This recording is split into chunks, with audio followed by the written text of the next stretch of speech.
Esclusi è uno spettacolo teatrale e musicale che prende avvio da un desiderio. Nel 2021, in un momento particolare della mia vita, telefono a Roberto e dicendo: senti, io metto giù 7 canzoni, tu cercane altre 7 e facciamo uno spettacolo. E l'idea è partita da lì.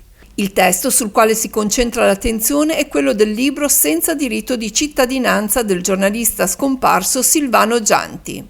Lui aveva raccolto su questo libro storie di tanti ai margini della società, ecco, ad esempio una ragazza nigeriana costretta a fare la prostituta, un barbone, e poi una grande parte del libro è dedicata ai migranti di Ventimiglia. Gli interpreti sono 8 amici nati sulla strada come animatori di momenti di festa per bambini. In questo spettacolo raccontano la realtà dalla quale provengono: Ventimiglia. Noi viviamo Ventimiglia è una realtà molto particolare per quanto riguarda l'immigrazione. Abbiamo tuttora molti ragazzi che dormono sotto il ponte e quindi abbiamo voluto estrapolare da questo libro anche elementi del nostro territorio per raccontare qualcosa di vero. Una storia raccontata e vissuta da Silvano Gianti, giornalista attento alle persone che vivono situazioni di disagio e povertà. Il libro racconta questi fatti, ma una delle caratteristiche forse più belle di Silvano è che non era tanto un giornalista